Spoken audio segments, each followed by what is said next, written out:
이어서 진행하겠습니다. 금융 분야 진로와 관련해서는 사실 뭐 제가 인사 라인에 근무를 했었다면 더 잘 알 텐데, 제가 인사 라인에 근무하지 않았고, 또 제가 근무한 건 한국은행에 근무했고 시중은행에 근무하지 않아서, 제가 이 강의 요청 이후에 여러 사람들한테 계속 좀 물어보고 그런 것들을 좀 종합한 것입니다. 이렇게 세 가지로 구분해 봤습니다. 이게 그 금융 공공기관, 그 다음에 은행들, 그 다음에 증권보험카드, 그런 유형화해서 설명해 보도록 하겠습니다. 금융기관이라고 하면 이런 여러 많은 은행들이 있습니다. 일반 은행들도 있고, 특수은행이라고 구분 짓는 여기 산업, 수출입, 기업, 농협, 수협 있고, 또 뭐 상호저축은행들, 우체국도 있고, 종금사, 증권사, 그 다음에 보험회사, 그 다음에 금융지주회사들, 리스카드, 할부금융, 뭐 관련 금융 관련 기관, 이런 것들을 금융회사라고 할 수 있겠습니다. 이게 우리 취직해야 되는 분들을 보면 다 이게 직장 지원할 수 있는 게 될 수 있겠죠.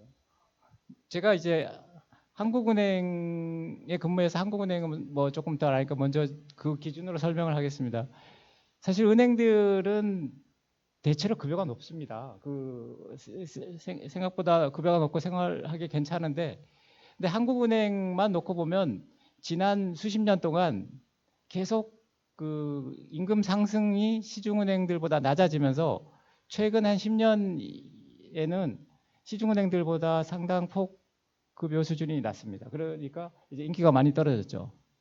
떨어져서 최근에 뭐 기사를 보신 분들은 아시겠지만, 뭐 직원들이 나가고 많이 나간다 이런 얘기들이 있습니다.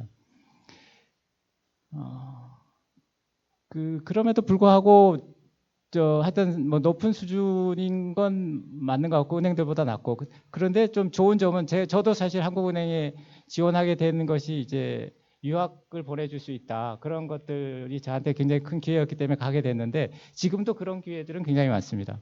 근데 요즘 젊은 분들은 해외 유학 가는 걸 그렇게 좋아하지 않는다 그러더라고요. 이게 아기 키우기도 그렇고, 부부 중에 한 사람이 해외에 가게 되면 생활이 어려워지니까. 그래서 국내 또 대학원에 석사나 박사 학위를 주는 그런 개발 여건들이 굉장히 좋습니다. 그래서 이런 부분들 생각하시면 굉장히 좋을 것 같고요.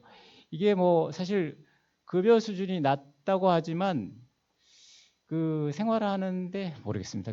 제 생각엔 그렇게 어려운 수준은 아닌데, 우리 젊은 분들한테는 기대에 충족하지 못할 수도 있는데, 우리 시대는 이런 말들을 했었거든요. 한국은행을 이렇게 하면서 절대 그 임금 체불이 없고, 그 다음에 임금 안 나온 날이 없다. 그 국가 조세를 내는 공무원들을 못 받을 수 있어도 한국은행 못 받을 수 없는 게 찍어서 주면 되거든요. 이게 그러니까 엄청 좋은 직장이다라고 이렇게 했는데, 요즘엔 그거 전혀 메리트가 아닌 것 같더라고요.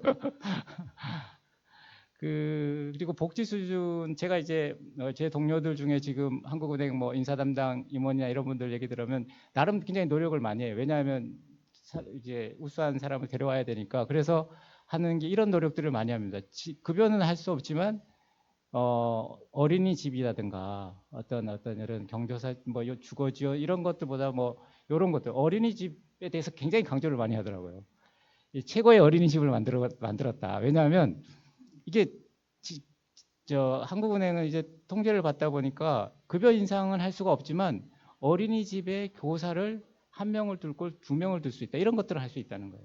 그게 사실은 서비스를 받는 쪽에서 보면 굉장히 큰 서비스라고 그러더라고요. 그걸 아는 사람도 뭐 그렇게 얘기하고, 그다음에 최근 또 이렇게 아이디어를 내서, 한국은행의 약점이 뭐냐면 한국은행에서 하는 일은 시중에서 그런 일을 하는 게 없어요. 그 얘기는 뭐냐면 전직하기가 어렵다는 거예요. 일반 회사에 다니는 사람들은 그 일 갖고 다른 회사도 취직할 수 있는데, 한국은행에서 하는 일들은 뭐 통화정책, 국내 리서치, 뭐 외환보유액 관리, 이런 것들 시장에서 없는 일이거든요. 그러다 보니까 그 전직의 어려움이 있는데, 그럼에도 불구하고 일부 전직 가능성이 있는 데가 있거든요. 리서치하는 뭐 연구소라든가 대학이라든가, 또는 가끔 뭐 블룸버그나 이런 데서 하는 사람들이 있어요. 근데 거기 한번 나가보고 싶은데, 지금 갖고 있는 직장을 이거 포기할 만한가 그게? 그럼 리스크가 있잖아요. 그런 사람들을 해소해 주기 위해서 뭘 도입했냐면, 2, 3년 동안 밖에 나가서 근무하다가 거기서 마음에 안 들면 들어오면 그냥 받아주는 제도를 만들어냈습니다. 그런 제도가 있습니다. 그런 제도들을 좀 참고하시면, 그리고 뭐 예, 근유라든가 이런 것들도 엄청나게 개발을 많이 했더라고요. 뭐 하루 휴가가 있었는데 그다음에 오전 오후 휴가를 나눠 쓸 수 있는 방법도 하다. 요즘에는 뭐 시간도 있다 그러더라고요. 1시간만 휴가를 쓸 수 있다는 거예요. 그런 것들도 있고 여러 가지 노력을 하고 있다는 거. 뭐 상대적으로 민간 전직이 어렵지만 그 감독원 같은 경우 상대적으로는 검사나 감독 업무는 그 일은 아니어도 검사나 감독 업무를 아는 사람들은 금융기관에서 필요할 수 있잖아요. 그래서 전직이나 이런 쪽에서 좀 더 유리할 수 있다는 거고, 해외 사무소나 국제기구 주요국 중앙은행 파견 같이 해외 근무를 굉장히 할 수 있는 기회가 많이 있습니다. 해외 사무소가 해외 주요, 저도 뭐 프랑크푸르트에 있었지만 뉴욕이나 일본이나 홍콩이나 중국 이런 곳에 근무할 수 있는데, 그때는 국내에서 근무하는 것보다 좀 급여를 더 많이 받습니다. 그리고 또 한 가지는 거기에서 괜찮은 학교에서 자녀들을 교육시킬 수 있습니다. 이런 장점들이 있습니다.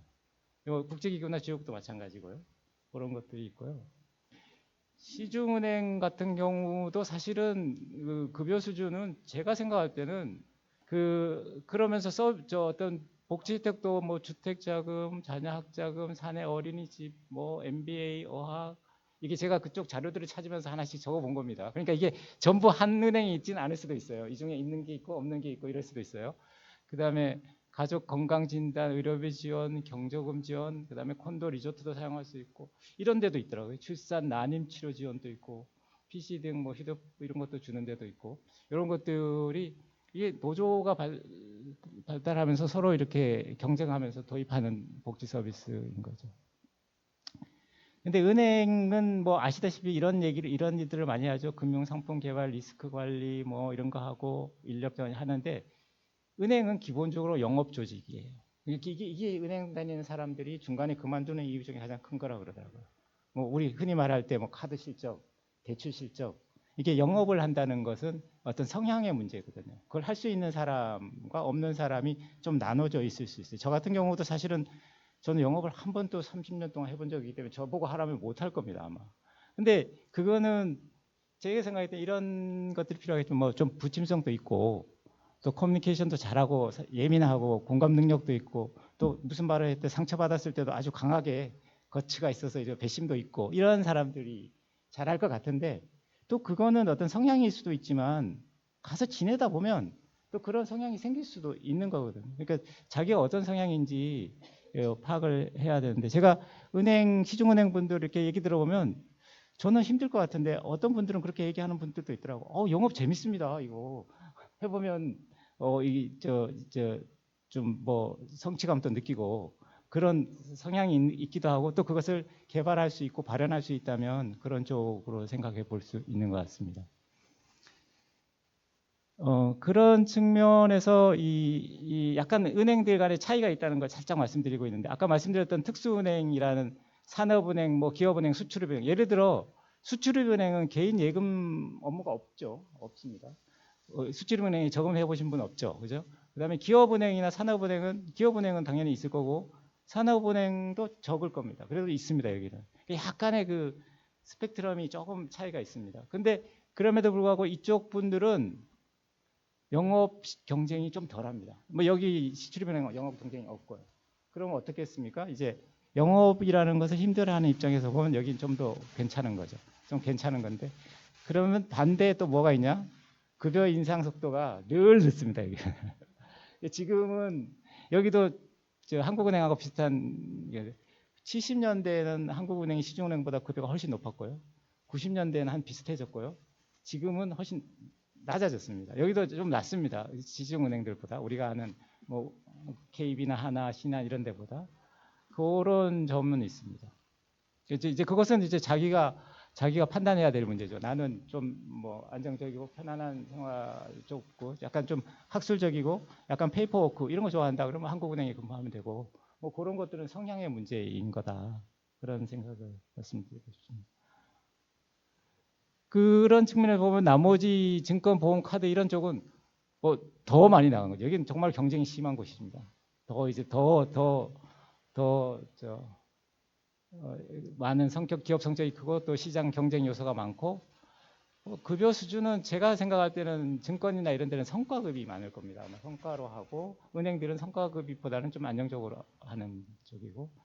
그래서 말씀드리고 싶은 점은 뭐냐면 직장 선택을 하실 때 이렇게 그 직장이 어떤 직장이다라는 걸 자기가 스스로 알고 판단해야 될 것 같습니다. 한국은행 와서 들어와서 한 몇 년, 한 1년 돼갖고 왜 나 이렇게 급여가 적어요? 이렇게 얘기하면 안 되는 거라는 거죠. 처음부터 적은지 알고 왔어야 된다는 거예요, 이제는.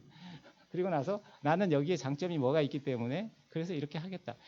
왜냐하면 시간을 너무 많이 허비하게 돼요. 다시 들어와서 다시 또 공부하고 또 뭐 이런 은행에 들어올 때 공부하는 것도 많잖아요. 물론 시행착오가 꼭 나쁜 것이 아닐 수도 있어요. 그 공부가 또 어디 가서 또 쓰일 수도 있는데 조금 더 이게 자기가 나는 조금 더 돈을 많이 벌겠다. 아니면 조금 더 돈은 적지만 내 성향은 이게 맞다. 그런 부분들을 좀 내면을 판단하고 그런 것을 해서 시행착오를 좀 줄였으면 좋겠다 하는 측면을 좀 말씀드리고 싶습니다. 저 채용 과정에 대해서도 저도 이거 여러 가지 인터뷰를 하면서 이제 들은 얘기들을 좀 전하겠습니다. 대체로 채용은 서류 심사, 필기 시험, 두세 차례 면접 이 상황입니다. 이 상황인데 서류 심사 과정은 블라인드 채용이라고 합니다. 블라인드 채용이 뭔지 아시죠? 서류 뽑는 사람 입장에서는 그 사람에 대해서 아무것도 모릅니다. 어느 대학을 나왔는지 심지어 서류 전형 통과할 때까지는 남자인지 여자인지도 모른답니다. 남자인지 여자인지도 모르고 그 다음에 서류 면접이 다 끝나고 이 면접까지 다 커서 합격 불합격이 될 때까지 나이를 모른답니다.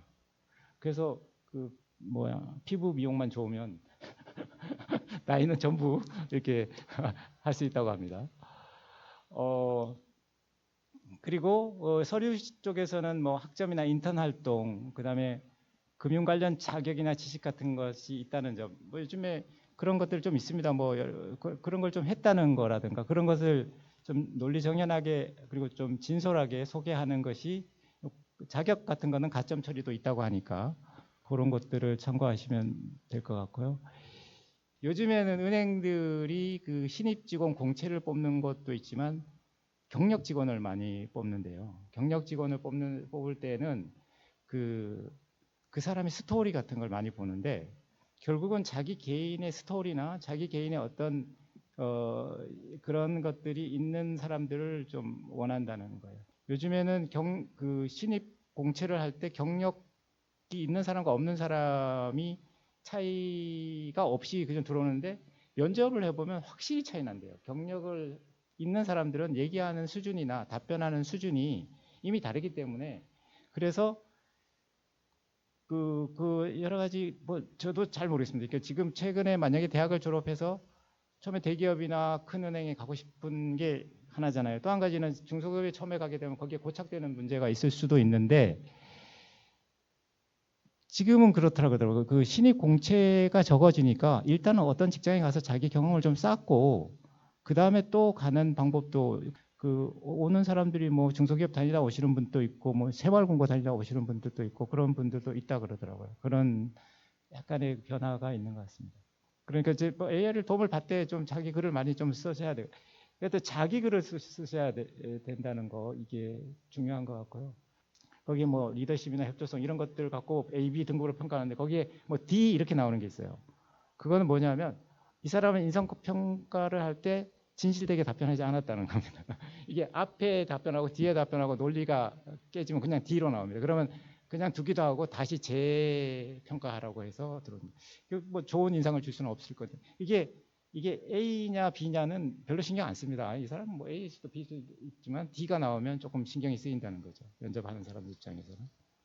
그리고 이게 아까 말씀드렸듯이 자기의 독특한 경험이나 스토리, 뭐 특별한 얘기들이 있으면 서로 관심이 가더라고요. 뭐 하여튼 그 보통 학원에서 써주는 내용들은 되게 다 알게 되더라고요. 들어보면 이거 학원에서 알려준 거 쓴 거구나 이런 게 좀 드러나는 게 있습니다. 그런 것들을 좀 유의해 주시고 또 그러니까 좀 대부분 보려고 하는 게 뭐냐면 이 사람이 여기 조직에 와서 다른 사람들하고 잘 어울려져서 일할 수 있겠느냐 그게 굉장히 중요한 관점이거든요. 그 부분이 이 사람이 얼마나 우수하냐의 관점하고도 비슷하게 포인트가 됩니다. 그 부분을 자기가 효과적으로 이렇게 설명을 해야 됩니다. 그래서 제 생각에는 뭐 예를 들어 뭐 여러 개 단체 체육 활동을 했다든가 뭐 이런 것들이 사람들한테 임프레시브하게 느껴질 수 있습니다. 그런 것들이라는 거, 그 ROTC를 했다는 것들도 그런 것의 한 일환이 되겠죠. 그다음에 이 답변하실 때 보면 저도 지금 좀 말이 빠른데 사람이 급하면 말이 빨라지잖아요. 그리고 너무 빨라지는 거에 대해서 좀 유의를 하시고 좀 장기 포즈라는 게 뭐냐면 잠깐 쉬었다가 생각하면서 또 얘기하고 그리고 질문하는 과정을 긴장되어 있으니까 면접 과정에서는 이렇게 좀 질문자한테 다시 무슨 얘기가 하면 그게 그걸 묻는 것입니까? 라고 이렇게 살짝 물어갖고 그걸 다시 이렇게 답변해 주는 것도 뭐, 뭐 나쁘지 않습니다. 면접관들이 나쁜 인상을 주지 않습니다. 그리고 그렇지 않은 경우에 그냥 자기 생각대로 그냥 자기 저 질문은 이거라고 생각하고 답변해 버리면 면접관이 묻는 질문에 대한 답변이 아닐 수 있는 거거든요. 그런 것보다는 그런 위험도 줄이고 해서 조금 잠시 쉬던가 또는 잠시 또 질문을 확인하든가 지금 질문하신 내용이 이거에 대한 질문이십니까? 뭐 이렇게 하는 것도 면접할 때는 좋은 것 같습니다.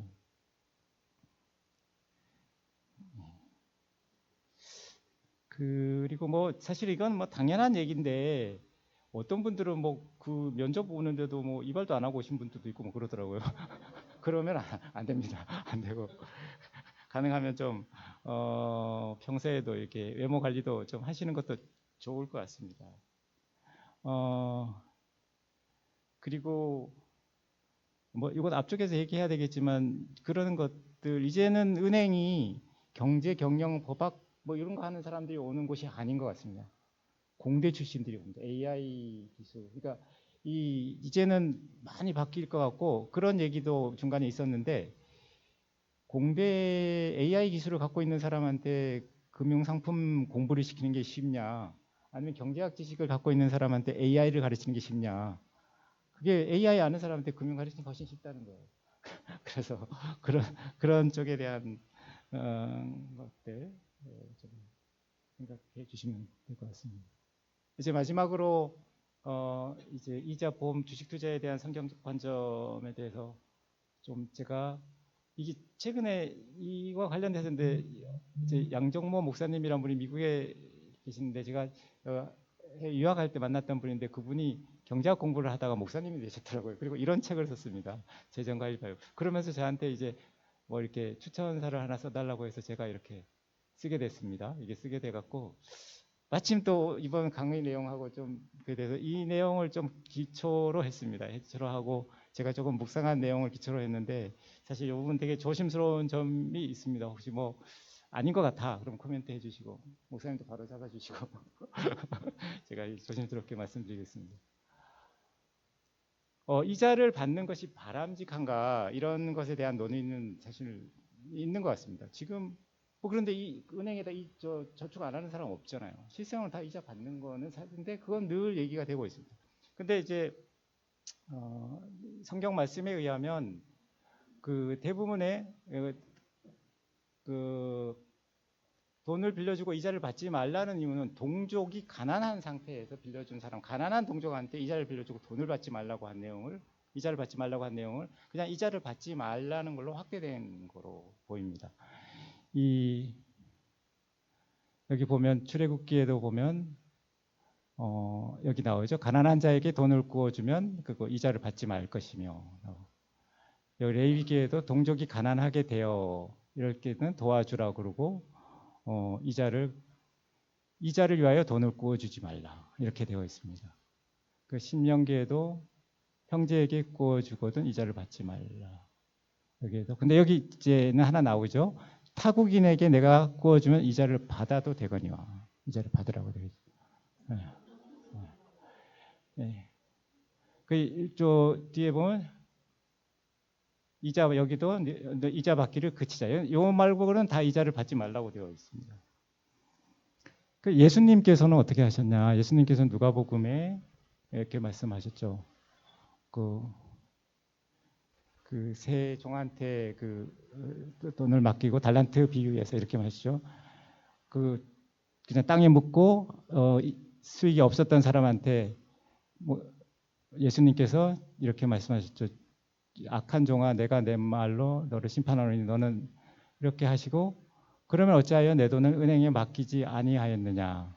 그리하였으면 내가 와서 그 이자와 함께 그 돈을 찾았으리라. 예수님께서 이자라도 받으라고 말씀하셨잖아요. 이자라고 받으라고 말씀. 타국인에게 구워주면 이자를 받아도 되거니와 이렇게 되어 있습니다. 이자 성경에서 받아도 된다고 되어 있는 거죠.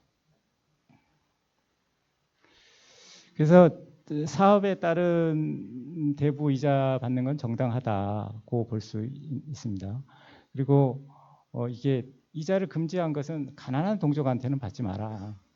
가난한 동족한테 받지 마라. 이자를 받는 것이 바람직한 것인가? 가난한 동족한테 받는 건 바람직하지 않다 이렇게 되는 거죠. 네. 그 다음에 이자율을 받더라도 적정하게 받아라. 칼빈 우리 최 목사님 말씀에 의하면 칼빈이 말씀하신 건 다 맞다면서요. 다 맞는데 칼빈이 이분이 경제에 관심 있는 그 책에 많이 언급을 하셨는데 그 중세에는 중간 상인을 기생충이라고 고리대금업자를 도둑이라고 했던 그런 시대에도 이런 전통은 바람직하지 않다. 무역과 금융으로부터 얻은 이유는 그건 부당이득이라고 하는 것에 동의하지 않았다고 합니다. 다만 가난한 이웃에게 빌려주고 이자를 받는 건 아니다. 가난한 사람에게 무료로 주고 그것이 참된 신앙이라고 말씀하셨습니다. 그래서 제가 이제 금리에 대한 얘기를 살짝 여기서 이제 말씀드리고 하려고 하는데 금리는 아시다시피 저 원금에 대해서 빌려준 대가로 받는 것인데 이제 경제학적으로 보면 금리는 실질금리와 명목금리라는 말이 있습니다. 명목금리라는 거는 실질금리에다가 기대 인플레이션. 그러니까 우리가 어떤 돈을 빌려주고 받는 거는 그 돈이 낳는 수익과 그 돈이 얼마 뒤에 가치가 떨어진 것만큼 보상해 줘야 되는 거죠. 인플레이션이 되면 돈의 가치가 떨어지니까 그걸 보상해 주는 그 두 가지를 합쳐서 이자를 받는다는 겁니다. 근데 이제 이게 되게 뭐 이제 제가 원래는 이론적으로 뭐 고전학파의 대부자금설과 뭐 케인즈 학파의 합해 뭐 이런 게 있어야 되는데 그 결론을 정리를 이렇게 말씀드리면 뭐냐면 예를 들면 이런 겁니다. 어떤 사람은 돈을 갖고 있고 어떤 사람은 치킨집을 해야 돼요. 그럼 치킨집 하는 사람이 돈을 빌릴 때 어디까지 내가 줄 수 있냐면 치킨집을 해서 버는 돈에다가 그 인플레이션만큼 값이 올라간 것 정도는 저쪽한테 보상해 줘야 되니까 그거까지 줄 수 있다는 겁니다. 치킨집에서 버는 걸 실질금리에 해당되는 거예요.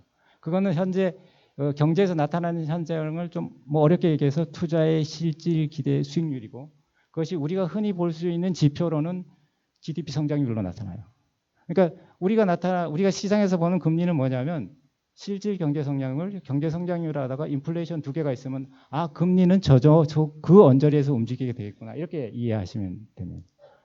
우리 지금 현재 뭐 실질 성장률이 한 2%, 물가 상승률이 한 뭐 2, 3%, 한 4, 5% 선에서 금리는 움직이게 될 거다.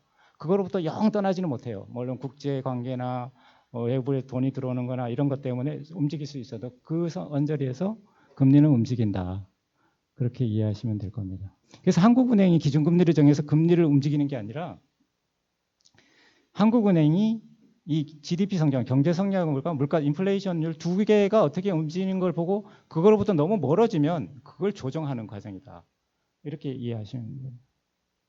그래서 개인적으로 제가 말씀드리고 두 가지 금리에 대해서 말씀을 그래도 실생활과 관련된 얘기를 한두 개는 또 말씀드려야 될까 해서 고정금리, 달리복리 얘기만 잠깐 말씀드리려고 하는데 금리는 돈이 많은 사람한테도 되게 중요한 개념이고 돈이 없는 사람한테도 굉장히 중요한 개념이에요. 왜냐하면 금리는 예금 금리를 받는 사람도 있지만 대출 금리도 굉장히 중요한 것이거든요.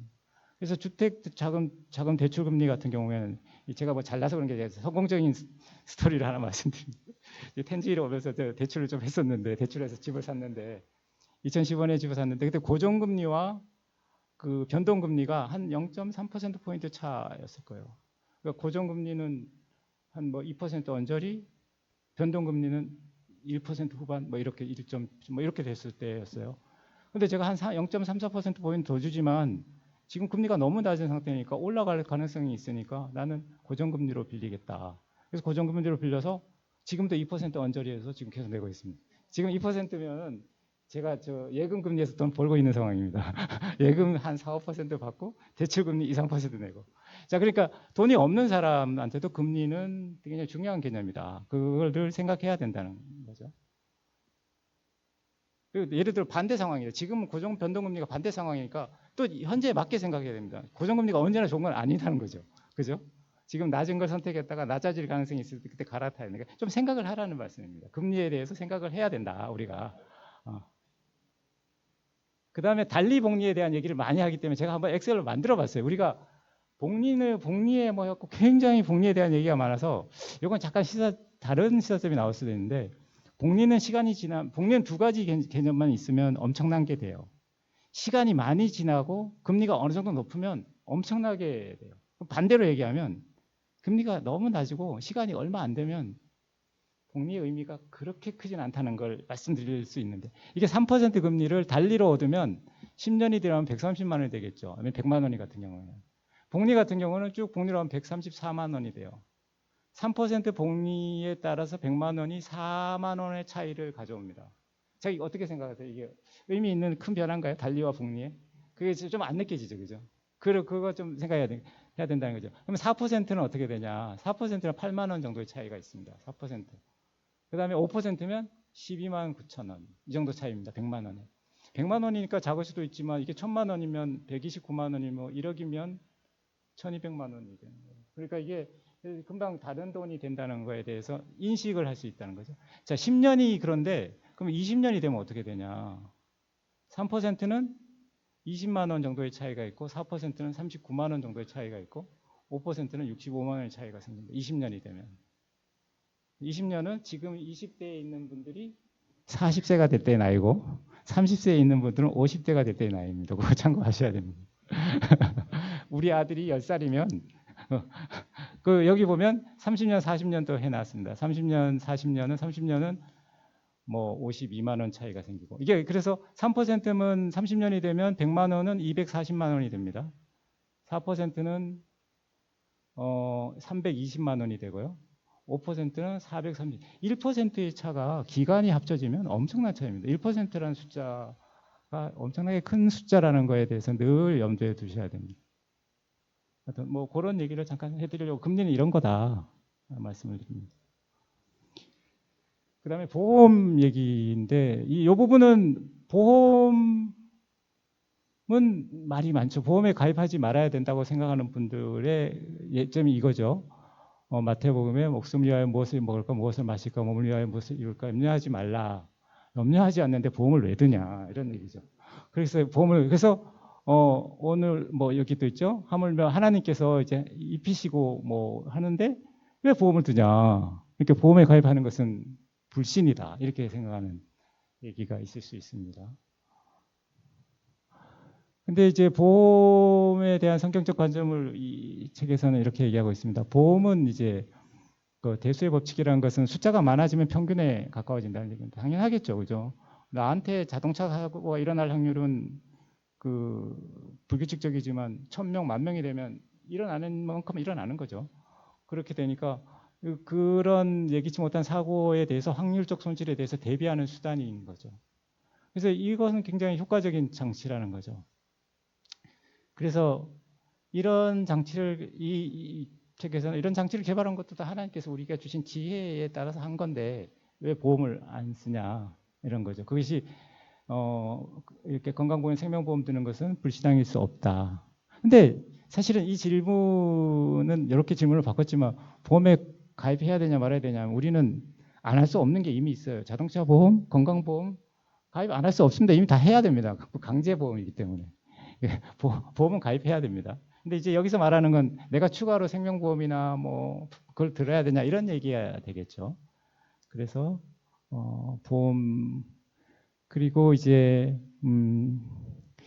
이게 보험도 가족을 부양하는 수단이라는 거죠. 우리가 저축을 하거나 주식을 투자하거나 다 이거 돈을 모아서 뭘 하자는 거잖아요.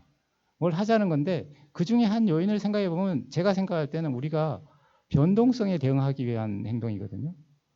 나한테 갑자기 무슨 일이 생겼어서 소득이 확 줄어든다든가 이랬을 때 그것 때문에 심각하게는 뭐 수술을 못 받아서 죽을 수도 있다 이런 것도 있지만 변동성이 확 줄어들면 내 생활에 큰 변화가 생기는 거에 싫은 거예요. 싫기 때문에 그것을 막기 위해서 우리가 저축도 해놓고 이렇게 하는 거예요. 나중에 노후를 위해서 하는 것도 마찬가지지 않습니까? 그 전에 내 생활 수준을 어느 정도라도 유지하기 위해서 변동성을 줄이기 위한 행동인데 그거 중에 가장 큰 변동성은 아프거나 사고 나거나 하면 나타나는 거죠. 그 변동성을 줄이는데 괜찮은 방법이라는 거죠. 이 보험이라는 게. 그래서 보험도 저축이나 다른 거와 마찬가지로 가족을 부양하기 위한 하나의 수단인 거죠. 그래서 뭐 여기서 이런 말씀도 있습니다. 누구든지 자기 친족 특히 자기 가족을 돌보지 아니하면 믿음을 배반한 자요 불신한 자이다. 그러니까 우리가 보험을 하는 것도 가족을 보호하는 한 방법이다. 그리고 하나님께서 이제 우리를 지키시는 것과 또 인간이 하는 거는 또 따로 있다. 이런 말씀들이 있습니다. 이전에 뭐 이런 얘기도 있습니다. 고신대학교의 장기려 장로님께서 이제 국내에서 서로 상호 구제하는 보험을 들었다. 그런 얘기도 사례로 나온 게 있고요. 근데 이제 문제가 보험을 많이 들면 사람들이 보험 들면 나는 이제 보험 들었는데 하나님이 필요하신가? 뭐 이렇게까지 생각하는 거예요. 굉장히 어리석은 생각이잖아요. 말이 안 되는 생각 아니에요? 그런데 그렇게 생각하는 분들도 있다는 거예요. 나 보험 다 들어놨다. 자기 자신 주먹을 믿는 사람도 있잖아요. 그런 것처럼 보험 그렇게 하면은 안 된다는 거죠. 제가 볼 때 그런 분들은 계시지 않을 것 같아서 크게 뭐 강조할 필요가 없는 말씀인 것 같고요. 그래서 어떤 것들도 우리를 영원히 보장이 될 수 있는 건 아니고 이런 저희는 늘 하나님 아버지의 보호하심 아래서 지내는 것이 가장 좋은 거죠. 여기까지가 보험에 관한 얘기 될 것 같습니다.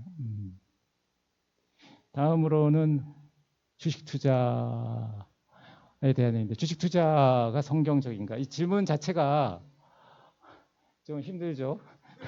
이게 뭔 말이에요? 주식 투자가 성경적인가? 이 말이 힘든 게 하라는 얘기예요, 말라는 얘기예요. 뭐 이런 거부터 되는 거잖아요, 그죠? 이게 근데 이제 거기에 논리 자체는 주식 투자는 돈노름이고 불로소득이기 때문에 하면 안 된다. 그래서 성경적인 관점은 뭐냐? 근데 성경적인 관점을 어디서 찾아야 될지 하여튼 그 책에서는 이걸로 찾습니다. 다시 마태복음으로 돌아가서 내가 마땅히 내 돈을 취리한 자들에게 맡겼다가 돌아와서 원금과 이자를 받게 할. 여기서 다시 그리고 세 사람한테 그 사람한테 달란트 비유에 그 사람들을 그처럼 주식 투자를 뭐 해도 좋다보다는 안 할 필요는 없는 거다. 이 정도까지 나오는 것 같습니다. 그래서 여기서 이제 보면 거기 제가 그 책에서 그래서 주인은 종들에게 능력에 따라 달란트를 맡기고 수익을 올리라고 했죠. 그래서 제가 아는 건 이제 언어가 영어라서 영어로 그걸 찾아봤더니 이거 어떻게 해석해야 됩니까? Put this money to work 하면 이거 우리가 흔히 증권회사에 말하는 거 아니에요? 돈이 일하게 하라잖아요. 돈이 일하게 하라. 그러더라고요. 그래서 이걸 제가 그러면 히브리 선정을 전 히브리어 모르니까 AI에 물어봤어요. 코파일럿에 물어봤고 히브리어 성경을 찾아주고 그걸 직역해달라 그랬더니 장사하라 이렇게 번역하더라고요. 장사하라 이렇게 번역하고 장사하라. 그다음에 돈을 일하게 하라. 이거예요. 이거가 주식 투자의 근거일 수 있느냐 뭐 이런 생각했는데 약간 그럴 수 있다는 측면에서 얘기를 이 책에서는 하고 있습니다. 그런데 여기서 보면 그렇게 한 사람은 했고 근데 적어도 이 사람은 아니라는 거예요. 아무것도 안 하고 땅에 물어둔 사람은 책망받잖아요. 그죠? 그렇게 해서 한 사람은 칭찬받고 그래서 결국은 재능과 시간이 주어졌는데 원래 이 말씀은 주식 투자에 대한 말씀은 아닐 거예요. 자기 인생을 자기한테 주어진 달란트를 충분히 개발해서 하나님 안에서 열심히 전도하고 말씀을 하고 이거에 관한 얘기인데 이제 금융 쪽으로 또 약간 해석한 거겠죠. 그래서 결론은 주식 투자가 만약 성경적이지 않다면 아무리 돈을 말아도 벌어주면 하면 안 되는데 저는 약간 이런 쪽으로 살짝 확대해 봤습니다. 아까 적어도 그 달란트 자기 재능을 개발하지 않을 것 같으면 은행에 이자라도 맡겨야 되는 거 아니냐. 이거가 예수님의 말씀인데, 그래서 저는 그건 은행에 금융을 하라는 건데 직접 금융과 간접 금융으로 나눠봤습니다. 그러니까 금융을 하라는 얘기는 은행에 맡길 수도 있고, 아니 은행에 맡기는 간접 금융을 할 수도 있고 직접 금융을 할 수도 있다는 생각으로 이제 확장을 해본 거죠. 예를 들어 우리가 나한테 돈이 있고, 우리 경제학에서 주로 이게 줄여서 예를 쓰는 걸 많이 쓰는데 그 방식을 써보면 저한테 돈이 있고 이쪽에 예금이 있고 삼성전자와 뭐 스타벅스 회사가 두 개가 있고 이런 경제가 있다고 했을 때 나한테 있는 돈을 어떻게 할 수 있냐 하면 은행에 맡겨서 이자를 받을 수 있는 방법 하나하고 삼성전자나 그 스타벅스에 돈을 주고 내 돈 좀 불려갖고 나한테 줘 이렇게 말하는 두 가지 방법이 있습니다. 근데 은행에 돈이 맡긴다면 이 사람은 뭘 하냐면 그 사람은 어디서 돈을 벌어요? 다시 삼성전자나 그 스타벅스에 맡겨서 번 돈 갖고 이 사람한테 나눠주는 거거든요. 그러니까 은행은 내 걸 대리해줘서 확정 소득을 너한테 주고 내가 손해를 보든 말든 너는 3% 줄게 이렇게 말하는 금융이고, 그 개별적으로 보면 삼성전자가 돈을 10% 벌으면 이 사람 10% 벌게 되고 삼성전자가 망하면 하나도 없어지는 거고 스타벅스 그죠? 이게 요 상황이 현재 간접금융과 직접금융의 상황이에요. 그러면 뭘 해야 되느냐 이렇게 얘기할 때 자기가 다시 치킨집을 차리는 것도 하나 방법이 장사하라는 거로 할 수도 있고요. 하나 방법인데 그게 아니면 그 방법은 다 주어진 방법이다 이렇게 생각하는 거죠. 그래서 그리고 원래 주식은 이렇게 발행해서 해서 벌고 또 이게 투자자의 입장에서는 돈을 벌어주는 수단이고 또 은행 중심 제도와 그러니까 거시경제적으로 보면 은행 중심 제도와 그 시장 중심 제도는 각 나라에 따라 차이가 있는 거예요. 우리나라는 사실 은행 중심 제도인데 미국은 좀 주로 주식 중심 제도인 거거든요. 이게 다 국가적으로 보면 대기업이나 중소기업 비중이 높은 나라는 은행들이 해야 됩니다. 개별적으로. 좀 그리고 혁신 기업이나 이런 게 성장하기 위해서는 직접 금융 시장이 필요합니다. 결국은 거시 경제에도 필요하고 우리 개인한테도 주식 시장은 필요한 상황이라는 거죠. 근데 예를 들어 뭐 주식은 하면 안 된다 이렇게 되면 뭔가 좀 이게 안 맞게 되는 거죠. 그런데 문제는 이건 이제 좀 이론적인 얘기는 넘어가겠습니다. 뭐 이런 차이가 있다는 거죠. 근데 도움이 되는데 여기서 이제 경제 생활을 유익하고 국가도 유익하니까 하지 말아야 할 이유는 없는 게 되어 있다는 거죠. 근데 문제는 이게 이 불로소득이라는 점에서도 이 책에서는 뭐 미국 사람들은 80시간 정도 노동한다, 뭐 직접 주식시장도 노동한다. 근데 우리 실제로 주식 투자하는 사람이 이렇게 노동하지 않잖아요. 불로소득. 그래서 이거 조금 이상한 것 같은 느낌이 들어요. 일단 주식 투자도 노동을 한다. 이런 거고 주식 투자하는 사람도 이제 경제활동 감시 기능이라는 걸 수행하고 있다는 거죠. 이게 불로는 아닌데 뭔가 일을 한다는 거죠. 근데 문제는 사실은 주식은 이거가 더 문제인 것 같아요. 그게 정상적으로 이게 주식을 투자해서 정상적인 기업의 이익을 배당금을 받고 이렇게 보는 게 아니라 대부분 주식 투자하는 사람들은 한탕주의예요. 네, 오늘 해서 내일 얼마를 벌어갖고 이게 그런데 이 조급함은 성경적이지 않아요. 부지런한 자의 경영 풍부함에 이를 것이나 조급한 자는 궁핍함에 이르고 또 속히 부하고자 하는 자는 형벌을 받는다 그랬어요. 그런데 이게 주식을 하면서 이렇게 하면 안 되죠. 이건 이렇게 하면 안 된다는 거죠. 그러니까 주식을 하느냐 안 하느냐의 문제라기보다는 어떻게 하느냐의 문제로 귀결되는 것 같습니다. 그래서 결과적으로는 장기 투자 같은 방식으로 해야 될 것 같다 이런 결론이 이르는데 사실 그것도 쉽지 않아요. 주식은 하게 되면 장기로 하겠다고 생각했다고 또 자기가 단기로 빠지기도 하고 그 다음에 제가 여기서 그래도 몇 가지 얘기를 했습니다. 이게 뭐 이런 얘기는 필요가 없는 거예요. 배임이나 주가 조작 이건 뭐 당연히 안 되는 거고 그러니까 주식은 어떻게 해야 되느냐 여기서 이제 조금 생각해 본 게 단기 매매보다는 장기로 좀 했으면 좋겠다. 그 다음에 개별 주식을 사는 건 변동성이 많으니까 좀 많은 종목이 포함된 거를 사는 어떤 ETF나 이런 걸 사면 그래도 좀 안정성이 있지 않을까 그런 얘기를 하고 그 다음에 어떤 수익률을 연 뭐 20% 이런 목표를 세우면 그 자체가 이미 조급함 이걸로 가게 될 수밖에 없습니다. 예를 들어 그 은행 이자가 3%일 때 나는 주식에서 4% 정도 벌겠다고 이렇게 생각하면 굉장히 안정적으로 주식을 또 운영할 수도 있어요. 근데 이제 제가 정말 주식은 모르는 게 그렇다고 해서 안 잃는 건 아닙니다. 이게 그래서 주식 그 아까 우리 저 성경의 예 달란트 예에서는 잃은 사람 예는 안 나오잖아요. 그죠? 그 잃은 사람이 있으면 예수님께서 또 어떻게 평가하실지 모르겠는데 그런 얘기가 있고 그래서 제가 생각하는 조금 정리한 게 보면 분산 투자는 꼭 필요한 것 같고요. 그 리스크 선호의 차이가 있는데 내가 이걸 해서 그래서 내가 금융 리터러시란 말을 여기서 좀 하고 싶은데 그 이런 얘기가 있습니다. 그냥 글을 모르는 사람은 좀 생활이 불편하다 그러지만 금융 리터러시가 있는 사람은 생존이 불편하다. 더 위험한 거거든요. 왜냐하면 그런 사람이 어떤 사람이냐면 주식에 몰빵했다가 뭐 가족들 차하고 같이 물에 같이 들어가는 사람들 있잖아요. 그건 정말 생존에 자녀들 생존에도 그렇고 이게 주식은 그런 거기 때문에 우리가 이제 내가 몇 퍼센트를 잃을 수 있느냐를 좀 고려해야 되고 생각할 수 있는 것은 자기가 돈이 100원이 있다 그러면 생각할 수 있는 건 저는 이런 생각이에요. 뭐 일반적으로 교과서에서는 333 이런 얘기합니다. 뭐 예금의 3, 채권의 3, 주식의 3 이 정도면 괜찮다. 근데 그건 사람마다 다 다릅니다.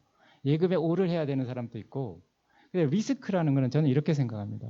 여건의 문제지 선호의 문제가 아니다. 나는 리스크를 뭐 이렇게 할 수 있다. 근데 자기 생계를 움직일 수 있는 돈을 주식 리스크가 있는데 하는 것은 그건 어리석음이지 리스크 선호가 아니라는 거죠.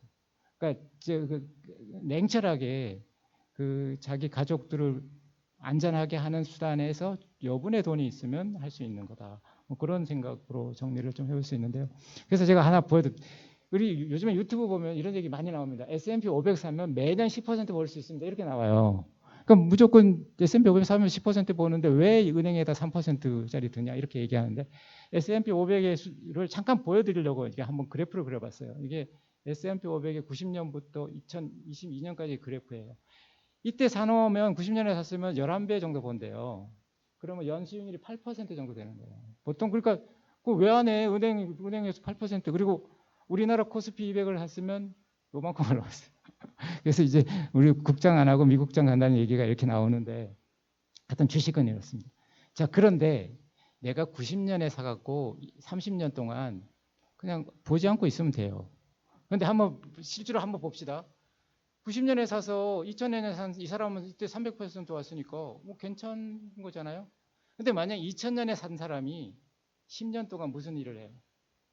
수익이 하나도 없어요. 그죠? 주식을 사면 이런 거라는 거죠. 그냥 계속 이때 아마 제가 생각할 때 위궤양이 생길 수도 있고 이때 우울증이 생길 수도 있고 이런 겁니다. 그런데 만약 이때 샀다면 2010년에 샀다면 이거 10년에 샀다면 10년 만에 11배를 갈 수도 있는 거예요. 이게 주식인 거예요. 근데 이 주식이 제가 뭐냐면 S&P 500이라는 게 어떤 거냐면 미국의 가장 좋은 기업 500개를 사는 겁니다. 500개를 사면 굉장히 안정적으로 운영한 겁니다. 이게 안정성을 높이기 위해서 S&P 500이 산 건데 S&P 500조차도 이 정도다 이거죠. 나스닥 100은 더하고 뭐 필라델피아 반도체 이런 건 더합니다. 그럼에도 불구하고 이게 괜찮은 방법으로 워런 버핏도 세계적으로 투자의 귀재라는 분도 S&P 500과 미국 국채를 반반씩 사놓는 게 제일 좋은 방법이라고 얘기는 하고 있습니다. 그렇지만 이런 것을 생각을 해야 된다는 거를 말씀드리고 싶고 그러니까 그래서 이거 잠깐 얘기하면 이거 사놓으면 어느 해는 이런 24%가 한 해 날아가는 일도 있고요. 어느 해는 30% 이런 거가 이게 우리가 마음으로 견딜 수 있느냐의 문제가 있다는 거죠. 이게 예? 이게 뭐 어느 해는 50% 날아갈 수도 있습니다. 이게 한 해 내 돈이 반이 돼서 1억 된데 뭐 5천만 원만 남고 이런 것을 다 알고 시작하면 된다는 거죠. 그리고 내가 그냥 그런데도 저는 뭐 우리 남한테 얘기하면 묻어두는 것도 괜찮은 방법이라고 얘기할 수 있습니다. 그래서 그런데 그런 상품들이 좀 있습니다. 예를 들어 뭐 가치주 보통 S&P는 500개의 기업을 사는 거고요. 이건 뭐 이런 저장 가치주 주식이라는 것도 있어고 뭐 시드란 이런 것들을 보면 이 그래프를 보면 요거는 이제 전체 수익 아니고 이게 전체 수익인데 수익은 비슷하면서 안정성은 되게 높은 겁니다. 여기 샀다가 이렇게 당하면 굉장히 고통스러운데 이거는 좀 옆으로 가고 있죠. 그죠? 이런 ETF들이 좀 있습니다. 이런 ETF들을 좀 알고 이렇게 사놓는 것도 사실은 그 수익을 보면 그 은행 이자보다는 좋을 때가 있으니까 다만 자기 생계를 걸린 돈을 이렇게 이런 상황에 넣으면 안 된다는 거죠. 30% 50% 떨어지는 그런 생각을 좀 정리해서 말씀드리고 싶고 이렇게 종합을 말씀드리면은 그 저는 그렇게 생각합니다. 자기의 여윳돈이나 금융생활은 예적금, 주식, 보험을 자신 형편에 맞게 적절히 구성하는 게 좋을 것 같고요. 제가 갖고 있는 어떤 인생관은 알뜰하게 저축하되 과도하게 축적하지 않는 삶. 제가 어느 목사님 설교 말씀에서 들은 건데 돌아가실 때 엄청나게 막 큰 돈을 기부하는 분들을 되게 존경을 하는데 왜 그분들이 그때까지 그렇게 많은 돈을 갖고 있었는지가 궁금하다고. 그러면서 그 돈을 평생 그냥 이렇게 기부하고 살았으면 좋지 않았을까 이런 말씀을 하시는데 그 말씀을 제가 한 30대 때 굉장히 그 감명 깊게 하고 저는 제 생활은 좀 약간 그러려고 노력은 했습니다. 뭐 그럴 돈은 없었지만 그래도 제 급여 소득 안에 빌트인으로 뭐 이렇게 기부하는 거를 이렇게 매달 얼마씩 이렇게 하는 거로 넣는다든가. 그래서 결국은 보안은 하늘에 쌓아두는 거다. 그래서 우리가 뭐 헌금을 하든 11조를 하든 이렇게 하면서 이 헌금이나 11조가 사실은 저축이고 보험이고 주식이다. 나는 이런 생각을 좀 갖고 있습니다. 그리고 이 금융생활을 해보면 이제 감사하고 기쁨을 더 많이 느끼게 되고 또 이게 그 경제생활을 통해서 이제 하나님이 저희를 사랑하고 계신다는 것을 늘 이제 더 확신하게 됩니다. 기도하는 과정에서. 그리고 이 돈에 대한 정체성이 자기에 대한 정체성이거든요. 이게 내 돈이고 이렇게 살아가는 거는 그게 자기 인생이 돼버리는 거예요. 근데 어차피 우리는 몇십 년 살다가 이 돈 이렇게 관리하다가 떠나는 거거든요.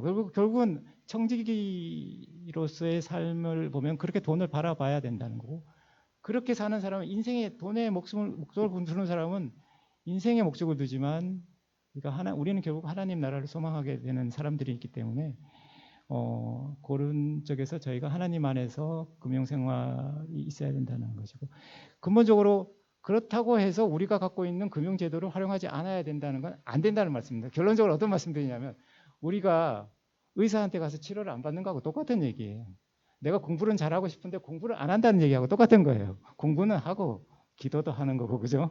근데 전부 그거에 의뢰하면 안 되는 거죠. 의사한테만 전적으로 의뢰해도 안 되고 공부에만 전적으로 의뢰하면 안 되고 예배 시간에는 기도하고 또 시간 날 때 공부하고 굉장히 이제 일반론으로 돌아오는 거라는 거죠. 금융생활도 그런 쪽에서 말씀드리고 싶고 저는 이 말씀을 마지막에 한번 제가 한데 생각을 해봤어요. 너희가 온전한 11조를 창고에 들여 나의 집에 양식이 있게 하고 그것으로 나를 시험하여 내가 하늘 문을 열고 너희에게 복을 쌓을 곳이 없도록 붙지 아니하나 보라 이렇게 말씀하셨어요. 이 말씀. 제가 전 사실 11조는 계속 했는데 근데 창고에 이게 쌓인 거 있나 다시 한번 둘러봤어요.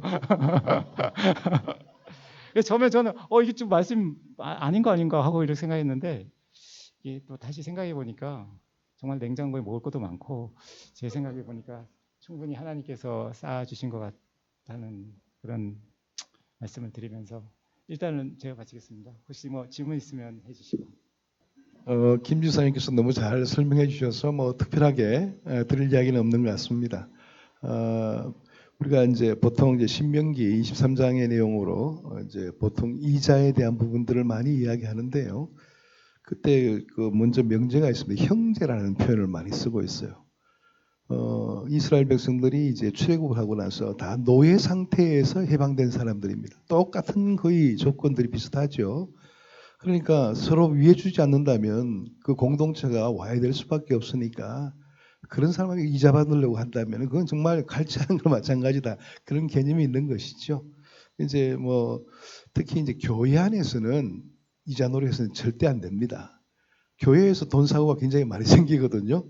돈 때문에 뭐 서로 등지게 되고 신앙생활 다 못하게 되고 그런 경우가 있으니까 저는 이제 지난번 중직자 그 공부할 때도 그런 이야기를 했습니다. 만약에 돈을 구워줄 경우가 있거든. 뭐 이자 받을 생각도 하지 말고 더 넓게 생각한다면 뭐 받으려고 악착같이 막 쫓아다니고 그럴 필요는 없다. 그냥 준다는 개념으로 줘라. 그런 마음으로 줘라. 그게 편하다.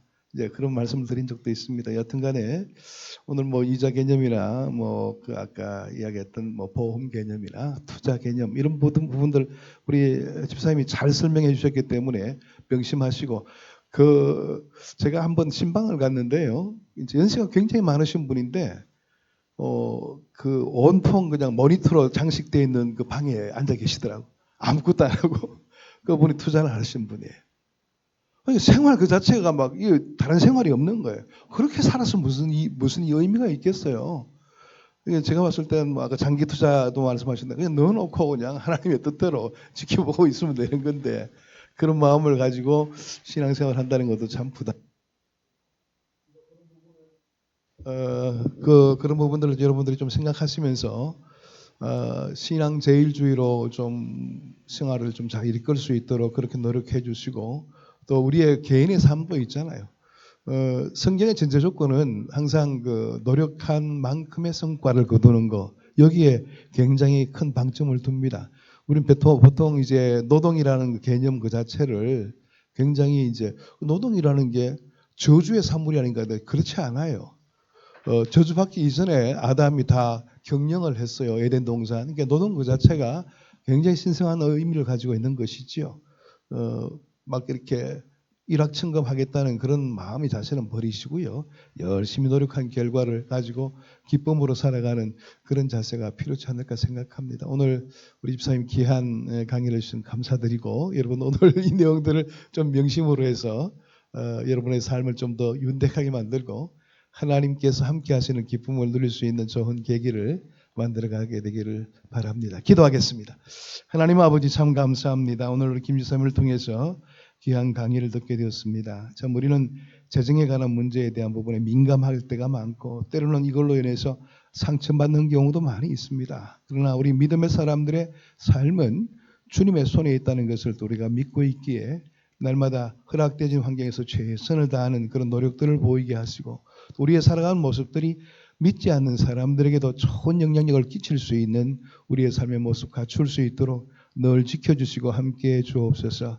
오늘 우리가 새로운 도전을 많이 받았사오니 이 도전받은 것을 가지고 신앙의 현실 속에서도 잘 적응하여 하나님 앞에서 귀히 쓰임받을 수 있는 종들이 될 수 있게 인도해 주시옵소서. 오늘도 귀한 강의를 해주신 우리 김유사님 강하게 붙들어 주시고 날마다 하나님의 크신 은혜 속에서 모든 걸 감당하며 주님 앞에 더욱더 귀히 쓰임받을 수 있는 종이 될 수 있도록 함께해 주옵소서.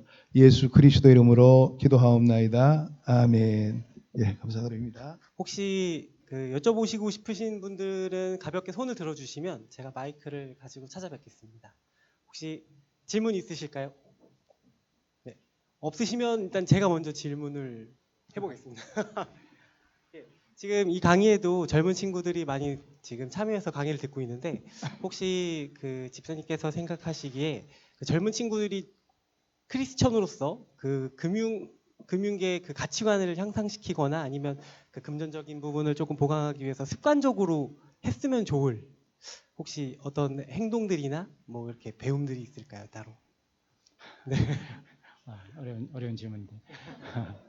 그 이제 금융과 관련된 얘기니까 이런 말씀을 드리는 게 맞는 것 같은데 100원을 버는 사람이 99원을 쓰면은 인생이 행복한 거고 101원을 쓰면은 무조건 망한다. 이게 버는 것보다 조금이라도 더 쓰면 최종적으로는 망합니다. 이게 아주 완전히 망합니다. 그러니까 그런 그 금융과 관련해서는 사실은 하나님 안에서 염려하지는 말아도 금융은 굉장히 냉정한 것이고 돈은 그런 부분들에 대해서 자기가 진짜 깔끔하게 생활해야 됩니다. 이게 뭐 BMW 사고 싶다고 해서 수준 어느 거 사시면 안 되고 예, 그런 얘기를 조금 말씀드리고 싶습니다. 예, 혹시 또 질문이 있으신 분 손 들어주시면 제가 네. 없으시면 또 사전에 조회된 질문을 드릴 수밖에 없을 것 같습니다. 요즘 또 젊은 친구들이 많이 하는 게 그 서학 게임이라고 해외 주식을 지금 많이들 하고 있는데 국내 주식뿐만 아니라 이렇게 해외 주식까지 하는 그 젊은 친구들에 대해서 좀 조언해 주실 수 있는 부분들이 있으실까요? 제가 아까 주식 관련 얘기는 말씀드렸지만 이것도 참 주식에 답이 없긴 한데 저는 그건 맞는 것 같습니다. 이게 예금만 적금만 하는 것보다는 적립식 투자식으로 주식을 하는 것이 장기적으로는 자기 수익을 지킬 수 있는 것이라고 생각하고요. 서학개미냐 동학개미냐 부분은 저는 아주 그 부분도 그냥 돈에는 국경이 없고 내가 돈을 벌 수 있는 데서 하면 된다는 생각입니다. 서학개미에 어떤 것도 없습니다. 삼성전자의 텔레비전을 한국에 팔 수도 있고 미국에 팔 수도 있는 거 이게 많이 팔면 이건 경제에 관한 얘기이기 때문에 한국 주식을 해야 되냐 서학개미를 돈 많이 버는 곳에 해야 됩니다. 안정적이고 그런데 제가 이게 있죠. 한국의 금융 제도를 관리하는 한국은행 출신 이런 얘기를 하면 안 되지만 안정적이고 잘된 부분에 하는 거는 문제가 없다는 생각인데 한국 경제를 생각하면 한국 주식을 좀 해야 된다는 생각은 있는데 이게 정말 그런 거는 사실 우리 제도를 운영했던 사람 입장에서 한국 자본시장을 더 이제 안정적으로 운영하는 그런 것들은 필요한데 그 부분은 좀 미국은 사실 환율 위험이 하나 더 있습니다. 그런 것들도 있고 그런 거 생각한다면 한국 국내 주식도 뭐 있을 수 있고 거기에는 저는 가치 개념은 없다고 생각합니다. 혹시 이제 아마 마지막으로 질문을 하나 이제 받아야 될 것 같은데 혹시 질문 있으실까요? 예.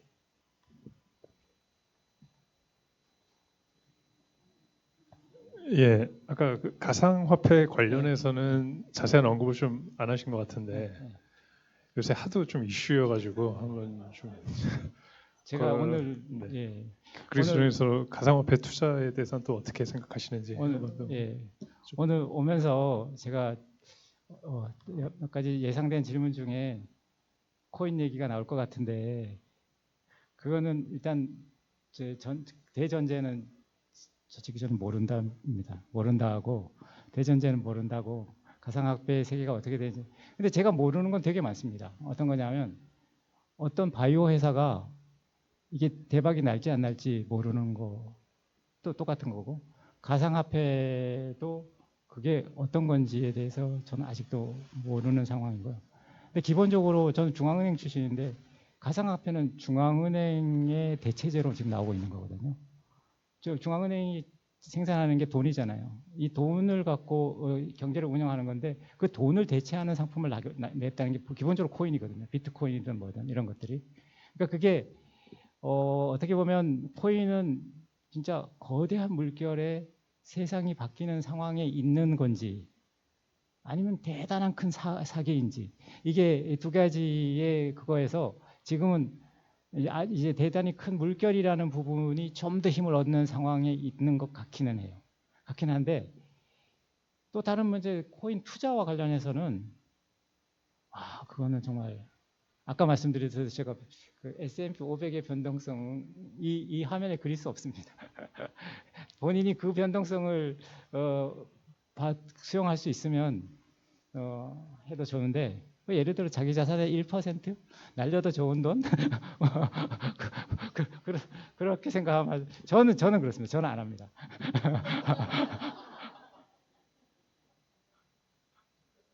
예, 이제 시간이 다 되었으므로 강의를 마치려고 하는데 이렇게 귀한 강의를 해주신 우리 김영태 집사님께 뜨거운 박수 한번 부탁드리겠습니다.